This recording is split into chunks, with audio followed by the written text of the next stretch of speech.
Hello, and welcome to the Wine Educate podcast, where we explore WSET education, study tips, and practical advice for wine enthusiasts and professionals. This is episode 5, and today we're going to cover level 1, all about level 1, what is covered and how to prepare. So this is a great episode to listen to. If you've signed up for level 1, you're getting ready to take it, and you want to know the lay of the land, what to expect, and how to walk into class feeling well prepared. So this is really for level 1 award in wines. We do also offer beer and spirits.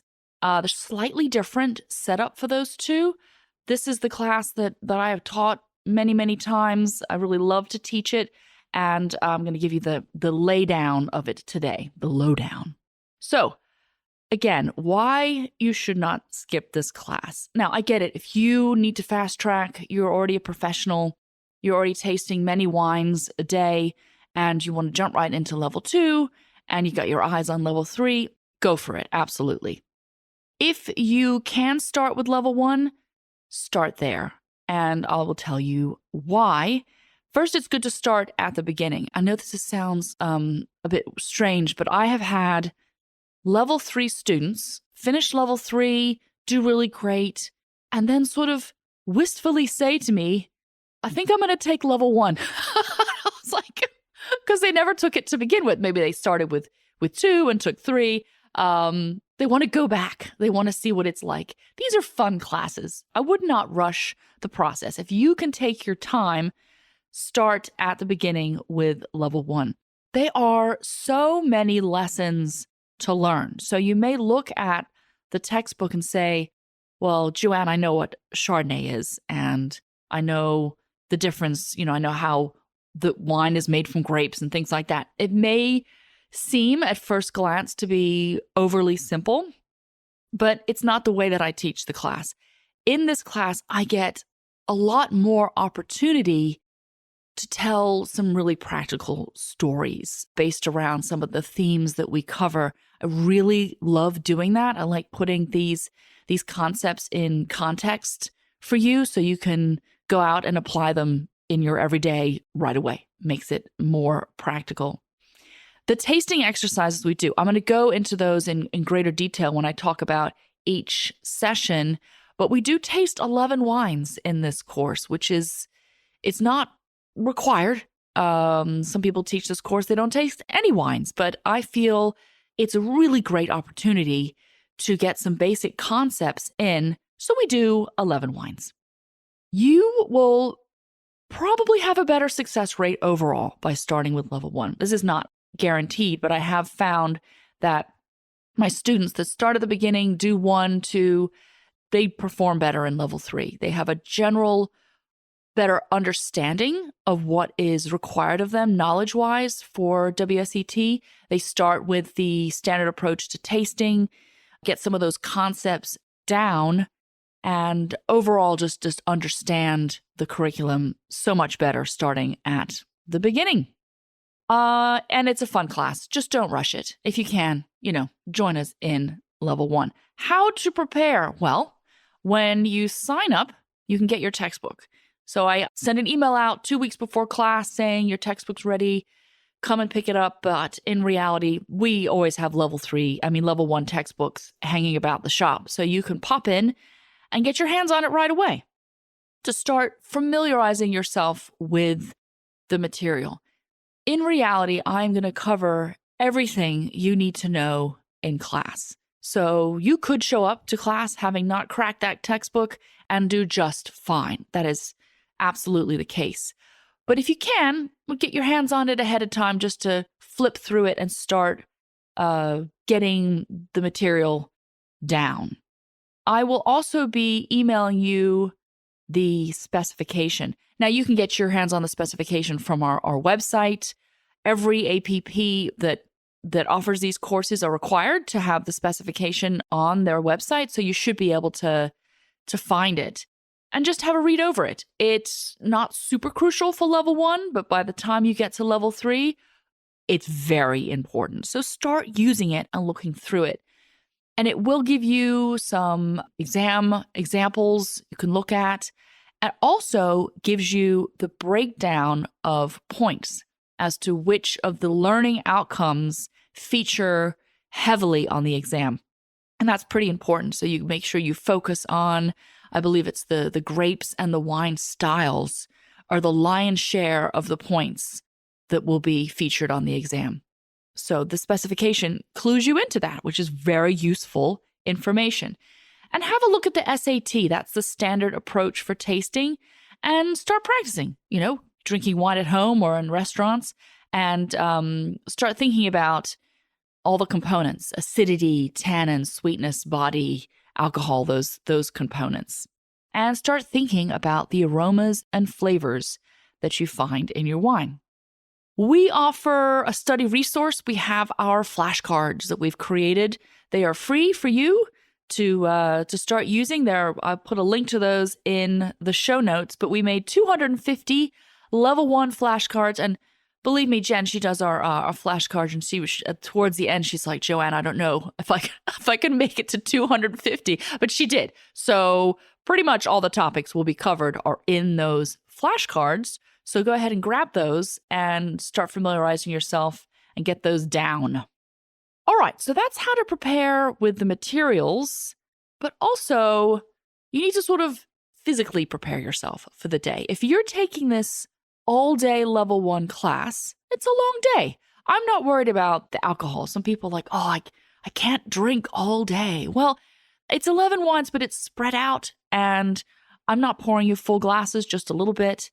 And, you don't have to drink it all. You can spit it out. I won't get into spitting for level 1, but before I talk about level 2, we're going to talk about the importance of using that spit cup, okay? I know it's gross, but it is important. Do get a good night's sleep. Studies have definitely shown that if you're tired, if you're dehydrated, you're not going to taste as well. Your taste buds just don't function as well, and you want to get the most out of your day and your tasting with your group. So get a good night's sleep, drink lots of water. I will have water here for you, but bring some. We got those Stanley Cup things, which are full of, hydration. So bring those with you. Lunch. So depending on the venue, we may or may not be providing lunch. Just make sure you've got some snacks for yourself, some things to eat, or if we don't provide lunch, that you've got a game plan for lunch. As always, if you're going to eat a big, heavy lunch, you might take a nap in session 3, and I don't want to lose you. Okay, so be mindful of your lunch plans. All right, so that's that. Be prepared physically and review the material a little bit. The specification says that you should do a little bit of preparation before you walk into level 1, but it's nothing major. It's not like for level 2 and 3, which you really have to put in some hours before you even step into the classroom. All right, so what is class like? It is divided up into 4 1.5-hour sessions, and this really can be taught anyway. We do teach it over 4 weeks. Sometimes we divide it up into two mornings, depending on the flexibility of the staff or however they like to organize it. But the main way we teach it is over 1 day with 2 sessions in the morning, 2 in the afternoon, and lunch in the middle. And you get about 15-minute breaks in between sessions, mainly so we can tidy up the glasses and get ready for the next wines that you'll be tasting. So usually it starts around 9 in the morning, and you'll probably be finishing up your exam around 5. So session 1, introductions. Introductions are important. I like to get to know everybody. You're going to spend the whole day together. You might as well get to know who's in the room, right? And it's really fascinating to find out who people are, where they're currently working, why they're taking the class. And it's a great way to connect with your other classmates. We'll also discuss the SAT, that's the standard approach to tasting, and go over the different elements that we'll be focusing on. The SAT sort of grows in complexity as you move up the ladder. So it grows a bit more for level 2 and level 3 and then diploma. So this is at the beginning, the basics, and it's nice to start with the basics and grow from there. And we do tasting in session 1. We taste 3 wines to learn about the different sweetness levels, dry, medium, and sweet. And this is when I usually reward you with your sauterne around 10:30. So it's like a nice little breakfast wine. Anyway, session 2, we dive into the nitty-gritty of how grapes grow, the making of wines, and we talk about the principal white grape varieties. So if you haven't cracked the book yet, can you guess which 4 white grapes they're going to feature? I'll give you a second to think about it. Okay. Chardonnay, Pinot Gris, Sauvignon Blanc, and Riesling. We cannot forget Riesling. I'm always trying to convert you all into Riesling lovers because I think it's a fabulous grape. Yeah, so we cover those 4 grapes. We'll talk about them in more detail. I try to make it so you can taste an example of each grape varietal in class at some point. The only grape that we don't touch upon is the Pinot Gris. We don't taste 100% Pinot Gris, but all the other grapes we do get to try on their own. We also talk about storage and service of wine. I love this section. I love talking about it. So many juicy, practical examples and applications for your life and your wine drinking. What to do in a restaurant if you get a glass that smells bad. How to store your wine in your house. What to do on a really hot day if you buy a bottle of wine at the grocery store. Don't leave it in your car. So on and so forth. So it's a lot of fun to talk about those things. And then we are going to also taste 2 wines that are the same varietal. Usually it's 2 Chardonnays from very different climates. And this is a fascinating exercise to see just how important climate is for different wine styles. All right, then you go and have a little lunch. And when you come back, we have session 3. We're going to do the principal red grape varietals. Okay, let's do it again. Can you guess what they are? Pinot Noir, Syrah, Cabernet Sauvignon, and its friend Merlot. Can't forget Merlot. And other examples of wines, styles of wines like Cava, Prosecco, Rioja, Chianti, those sort of things. But don't panic because you don't have to know specifically the grapes that are used for them, or, if you can't remember if it's green apple or green pear. It's not the end of the world because usually the country is also featured in the answer. So if you forget where, what the aromas and flavors of Chianti, at least you know that it's from Italy, right? So you'll be just fine. Tannin. The tannin is my favorite tasting that we do of the day. Tannin is, to me, the most difficult component to describe to folks. It's a rough one. And the best way to learn tannin is to taste tannin. So I bust out the English tea here, okay? I love tea. I drink a lot of it, and it whops a lot of tannin. So we do our PG tips or our Tetley tea, and we do low, medium, high tannin with just the tea. And then we also taste 3 wines that are our low, medium, high tannin. Lots of glasses, but it's well worth it. And if you are feeling sleepy from lunch, just drink the tea. Believe me, it's got lots of caffeine in it. So kind of wake you up. Session 4, our last session, and the one that I think that you just cannot replicate at home. So this is where I make you possibly the worst amuse-bouche of your life. It's pretty dreadful, but important. So we're covering sweetness, which I use sugar, saltiness, which I use salt, acidity, I use a lemon.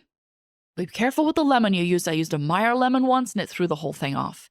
And umami. I'm not going to give you a mushroom or an anchovy. I'm just going to give you some MSG. So sorry, not sorry. It really is the best example of umami.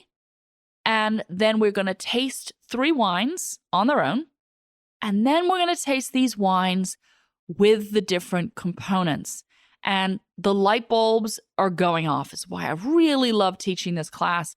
All these aha moments that people have. There will be some pairings that are just kind of shocking, like they work so well together, or they don't work so well together. And there'll be other pairings that it's hard to tell, Is this a reality? Are we sitting around in restaurants eating salt with our wines? No, but it's a really good example of how these different components can work with or against certain wines. Really fascinating. Then we're going to do a little touch of exam review and then a short break, and we'll take the exam. So everything happens on the same day. So what is the exam like? I do realize that many of you have not taken an exam in a while, and that is okay. It is okay. I ask you to bring pencils. No one ever brings pencils. It's fine. We're grown adults. We really don't use pencils. I will have pencils for you. Do not worry. You have 45 minutes to take the exam. Do not feel pressured to rush through it. Other people will finish before you. That's fine. You can take all 45 minutes if you should require it, okay? You have 30 multiple choice questions to do. All right? And my advice with the multiple choice questions is mark out the answers that are clearly the wrong answers. You are allowed to write all over your exam paper. That is not a problem. You are, however, not allowed to take any of it home with you. So feel free to cross out the answers that are wrong, circle the right answers, all that, and then I will collect both of those papers from you after the exam is over. So for level 1, it's just pass-fail. There's no merit. There's no distinction. You need 70 points or higher in order to pass. So you can miss no more than 21 points. Is my math correct? Anyway, I know you all add it up in your heads. We do kind of discuss the questions a little bit after the fact, after I have collected everyone's exams, because I want you all to know the right or wrong answer. I want you to kind of get a feel for how you did. Okay, really good pass rate for level 1. I would not get too stressed out about it. If you do a little bit of revision beforehand, get your hands on those flashcards, and show up to class fresh as a daisy, well hydrated, and pay attention, you should do absolutely fine. All right? Then I will take these exams and I will mail them to the mothership, to UK, and the folks at the WSET will grade them. They will then email me all the results. So the time frame on this can vary. They got a bit backed up, understandably. During COVID, it would take some time. But they're getting better and getting a little faster with the turnaround time. So give it a couple weeks. And as soon as I receive your grade, I will email you and let you know what your grade is. And then a few more weeks after that, your certificate and PIN will arrive, and I will figure out how to get that to you. Either you come by the shop and pick it up, or I'll mail it to you, whatever works best. So that is level 1 in a nutshell. If you have any further questions, email me, right? Joanne at wineeducate.com. Let me know. I'm here to answer your questions. Check out the website, wineeducate.com, for the list of our upcoming classes. I try to plan those level 1s out ahead of time. So if you're coming from out of state, you can plan your New Orleans weekend. Remember, don't go out on the Saturday night. Go out on the Sunday night, okay? I don't want you to feel wretched for your big day. Okay? Check out the website, download the flashcards, and for next week, we do sort of a 2-part series, and I'm going to answer your top 10 most frequently asked questions about the WSET. So if you have a question, maybe hold off until next week and see if I answer it for you anyway, because I probably will. All right, have a lovely week. I'll see you next time.